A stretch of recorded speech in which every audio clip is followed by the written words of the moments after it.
Bismillahirrahmanirrahim. Assalamualaikum warahmatullahi wabarakatuh. Kita berjumpa kembali dalam mata kuliah bisnis project ya.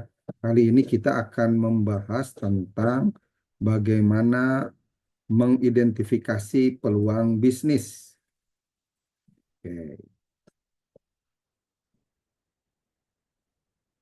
Oke. Bicara tentang peluang bisnis, tentunya dimulai dengan memahami apa saja yang akan dibahas dalam materi kali ini.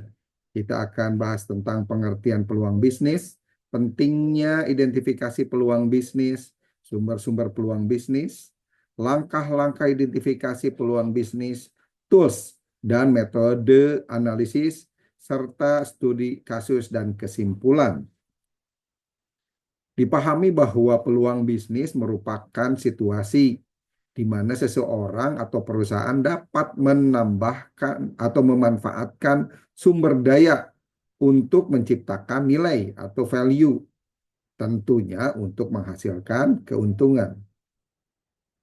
Kita juga harus ketahui bagaimana ciri-ciri peluang bisnis yang baik. Jangan sampai kita terjebak di istilah peluang bisnis yang ternyata pada akhirnya merugikan. Ciri peluang bisnis yang baik, satu, memiliki pasar yang jelas. Jadi ada kejelasan target market. Dapat menghasilkan keuntungan yang merupakan orientasi dari apa yang disebut berbisnis. Yang ketiga, sesuai dengan kemampuan dan sumber daya yang dimiliki. Dan yang terakhir, memiliki potensi pertumbuhan jangka panjang yang berkelanjutan.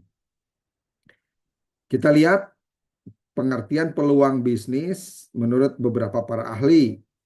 Drucker menyebutkan bahwa peluang bisnis merupakan kesempatan untuk menciptakan nilai tambah ya, jadi sini value ya, melalui kegiatan bisnis yang inovatif dan berorientasi pada pasar.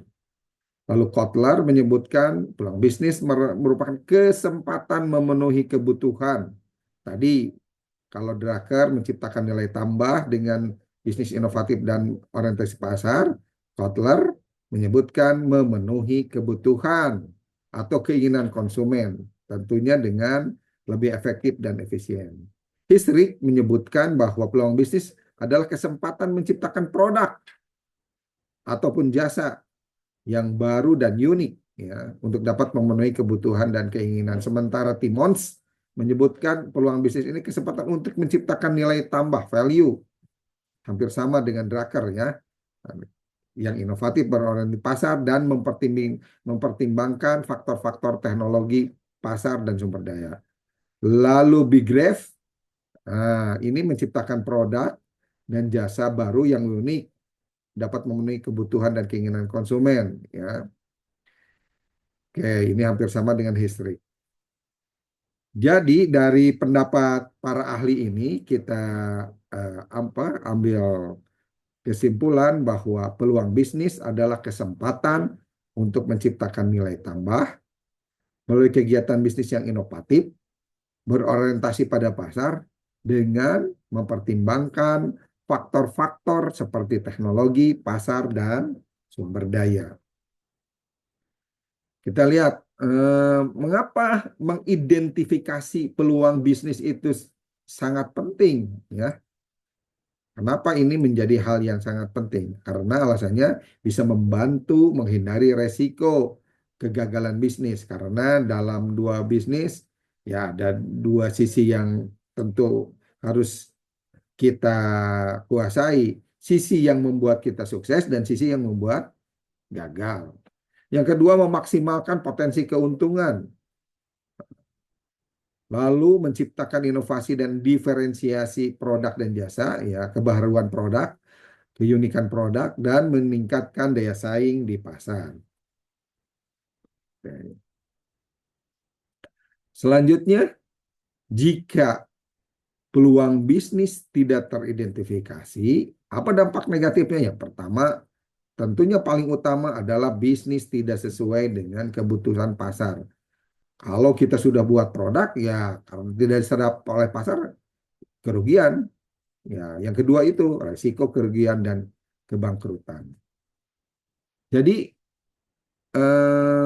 bagaimana akibat bisnis yang tidak sesuai dengan kebutuhan pasar? Nah, yang pertama kehilangan pelanggan, penurunan penjualan, kehilangan daya kompetisi, lalu juga biaya yang tidak efektif karena ketidakjelasan identifikasinya.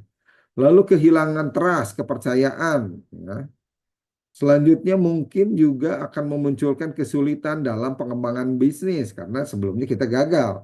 Dan yang terakhir kehilangan sumber daya. Ya. Di sini jika bisnis tidak sesuai dengan kebutuhan pasar, maka sumber daya yang dikeluarkan untuk produksi, pemasaran, distribusi tentunya akan hilang ataupun tidak efektif. Selanjutnya, bagaimana cara menghindari hal negatif tersebut? Pertama, lakukanlah riset pasar. Melakukan riset pasar untuk memahami kebutuhan dan preferensi pelanggan, kebutuhan pelanggan, ya, dan mengembangkan produk atau jasa yang sesuai. Ya, sesuainya tentu sesuai dengan kebutuhan pasar, mengikuti perkembangan pasar, dan tentunya bisa beradaptasi dengan berbagai perubahan kebutuhan pelanggan. Dan yang terakhir, cara menghindari akibat negatif dari tidak mengidentifikasi kebutuhan pasar adalah mengembangkan strategi pemasaran yang efektif, ya, untuk meningkatkan kesadaran dan minat pelanggan terhadap produk dan jasa yang kita tawarkan. Kita lihat apa saja yang menjadi sumber peluang bisnis, internal maupun eksternal. Internal berupa keahlian atau passion pribadi, lalu juga sumber daya yang dimiliki baik modal, jaringan maupun teknologi. Sementara eksternal, perubahan tren yang harus dibaca, tren pasar seperti digitalisasi, green economy, dan komitmen-komitmen berkaitan dengan concern environment, ya, perhatian terhadap lingkungan. Kebutuhan konsumen yang belum terpenuhi yang menjadi peluang kita, dan perkembangan teknologi serta regulasi baru, serta analisis kompetitor dalam celah pasar yang ada. Nah, sumber internal lainnya bisa dipahami dari sisi karyawan, dari riset dan pengembangan yang kita lakukan untuk menciptakan produk dan jasa yang baru dan unik, dari juga data dan informasi, ya, dengan melihat data dan informasi yang komprehensif, menyeluruh, dapat membantu perusahaan memahami kebutuhan dan keinginan konsumen. Sumber eksternal lainnya adalah dari konsumen, informasi dari konsumen yang merupakan umpan balik dari apa yang dibutuhkannya pasar, ya, menjadi sumber peluang bisnis yang tentunya dengan memahami pasar akan memahami tren dan kebutuhan pasar. Yang ketiga, teknologi, ya, menciptakan produk atau jasa yang baru dan unik, serta perubahan sosial dan ekonomi yang membantu perusahaan memahami kebutuhan dan keinginan konsumen yang selalu berubah-ubah. Bisa juga sumber lainnya yang menjadi peluang bisnis yaitu dari media sosial, ya.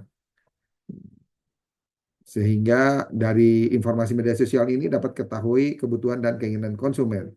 Dari berbagai konferensi atau seminar yang bisa mengetahui atau memahami tren dan kebutuhan industri, serta dari jejaring bisnis, ya, yang dapat membantu perusahaan memahami kebutuhan dan keinginan konsumen. Apa langkah-langkah dalam mengidentifikasi peluang bisnis? Yang pertama, ya, pastikan kita mampu atau melakukan observasi pasar sehingga bisa mengidentifikasi kebutuhan real dan masalah konsumen yang terjadi. Yang kedua, analisis tren. Pelajari tren industri dan teknologi terkini yang tentunya akan mendukung, ya, mendukung pengetahuan kita untuk mengantisipasi perubahan kebutuhan konsumen. Lalu evaluasi kompetitor, cari celah yang belum diisi oleh pesaing. Lalu juga selanjutnya uji kelayakan, lakukan riset pasar dan analisis SWOT. Serta yang terakhir, kembangkan ide yang tentunya lebih inovatif dan visible ke masa depan. Selanjutnya, Kita pahami bahwa mengidentifikasi kebutuhan dan masalah konsumen adalah langkah penting dalam memahami perilaku dan preferensi konsumen. Ada beberapa cara untuk mengidentifikasi kebutuhan dan masalah konsumen. Tentunya dengan memperhatikan metode pengumpulan data, yang kedua analisis kebutuhan konsumen, dan identifikasi masalah. Bagaimana teknik atau metode pengumpulan data? Yang pertama bisa dengan survei, baik online maupun offline, untuk mengetahui kebutuhan dan masalah konsumen. Bisa juga dengan wawancara, ya, baik langsung maupun telepon untuk mengumpulkan data tersebut. Lalu juga FGD dengan focus group discussion. Nah, dengan FGD ini kita dapat mengetahui kebutuhan dan masalah konsumen dalam kelompok yang lebih kecil. Lalu yang terakhir dengan melakukan analisis data sekunder, ya, dari data-data sekunder yang ada kita olah dan kita lihat sumber-sumber yang sudah ada, ya. Selanjutnya kita juga melakukan analisis kebutuhan konsumen, baik analisis demografi, ya, untuk memahami karakteristik konsumen seperti usia, jenis kelamin, dan pendapatan. Bisa juga analisis psikografi untuk mengetahui preferensi dan perilaku konsumen seperti nilai-nilai yang dianut masyarakat tertentu, minat, dan gaya hidup. Dan yang terakhir, analisis kebutuhan fungsional.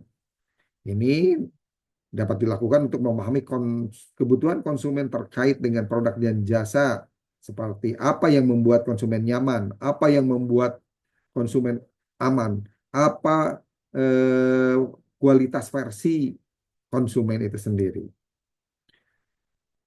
Selanjutnya, kita pelajari bagaimana mengidentifikasi masalah-masalah konsumen. Pertama, dengan analisis berbagai keluhan konsumen yang masuk, ya. Kita berupaya memahami masalah yang dihadapi, seperti terkait keluhan kualitas, harga, maupun bentuk pelayanan yang terbaik. Lalu juga analisis kebutuhan yang tidak terpenuhi. Analisis kebutuhan yang tidak terpenuhi dapat dilakukan dengan upaya untuk memenuhi atau memahami kebutuhan konsumen, ya, yang belum terpenuhi. Terutama misalkan yang terkait dengan produk yang lebih ramah lingkungan. Dan yang terakhir, analisis perilaku konsumen. Ini dapat dilakukan untuk memahami perilaku konsumen, seperti bagaimana konsumen berperilaku dalam pembelian, ataupun dalam penggunaan produk-produk yang ditawarkan. Selanjutnya kita bahas tentang tools dan metode analisis. Nah, di sini ada SWOT analisis yang mempelajari tentang kekuatan, kelemahan, peluang, dan ancaman dalam berbisnis. Lalu PES analisis yang menganalisis apa kebijakan politik, ekonomi, sosial, dan teknologi yang terjadi atau terkini, yang terupdate, ya. Lalu juga market research, ya, menghasilkan data-data dari hasil survei, wawancara, maupun analisis data konsumen. Juga bisa menggunakan tools bisnis model Canvas, ya, yang merupakan alat untuk merancang model bisnis secara visual, dan juga melakukan dengan analisis Five Force Porter untuk memahami persaingan di dunia industri. Ya. Kita bahas satu yang paling utama, yaitu tentang SWOT analisis. Ya. SWOT analisis ini dipahami sebagai metode analisis strategis yang digunakan untuk mengidentifikasi kekuatan. Kekuatan siapa? Tentunya kekuatan kita, kemampuan kita, ketahanan kita, ya, strength. Juga kelemahan kita, weakness. Di samping itu juga mengidentifikasi peluang yang ada di luar sisi kita dan ancaman yang akan kita dapatkan dari luar yang dihadapi oleh satu organisasi atau perusahaan. Dari sisi strength atau kekuatan internal yang dimiliki oleh organisasi atau perusahaan seperti kemampuan manajemen, sumber daya yang memadai, dan teknologi yang digunakan. kelemahan yang ada dari internal ini merupakan hal yang dimiliki atau kelemahan yang dimiliki oleh organisasi seperti kurang atau lemahnya sumber daya, kemampuan manajemen, dan juga teknologi yang belum diupdate lah, belum terkini. Yang ketiga, opportunities. Ya, ini peluang eksternal, begitu juga yang dengan trade. Ini ancaman eksternal. Ini dapat dimanfaatkan oleh organisasi seperti perubahan pasar, kemajuan teknologi, dan perubahan regulasi. Sementara ancaman yang tidak menguntungkan, ya, kemajuan teknologi dapat mengganti produk dan jasa.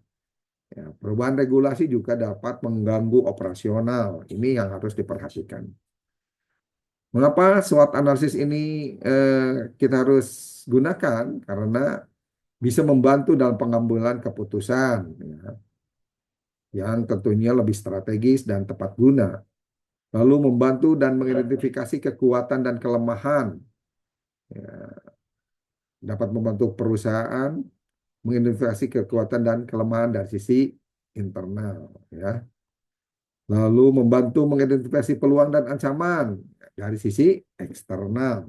Sehingga perusahaan mampu menghadapi tantangan dalam berbisnis.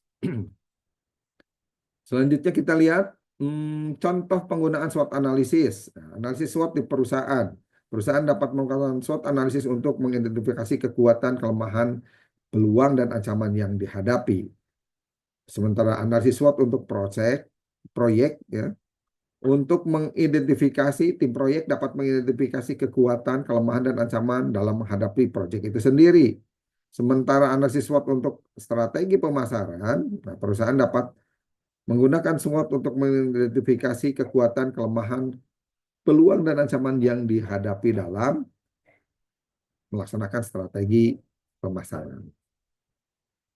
Kita lihat ada dua contoh kasus ya yang dalam dan luar negeri ya. Gojek Indonesia ya. Ini memanfaatkan kebutuhan transportasi layanan on demand dengan mengembangkan aplikasi menjadi super aplikasi yang bisa melayani berbagai layanan. Lalu contoh yang kedua dari global ya tentang studi kasus Airbnb ya memanfaatkan tren sharing ekonomi dan kebutuhan akomodasi yang terjangkau menghubungkan pemilik properti dengan traveler. Nah, pelajaran yang diambil adalah sangat penting untuk memahami kebutuhan pasar dan sangat penting juga untuk selalu meningkatkan inovasi. Nah, jadi kesimpulan dalam pembelajaran identifikasi peluang bisnis ini adalah pertama, identifikasi peluang bisnis ini merupakan langkah kunci untuk memulai bisnis yang sukses. Peluang bisnis dapat ditemukan melalui observasi, analisis, dan kreativitas. Selain itu, gunakan tools dan metode yang tepat untuk mengevaluasi kelayakan peluang bisnis.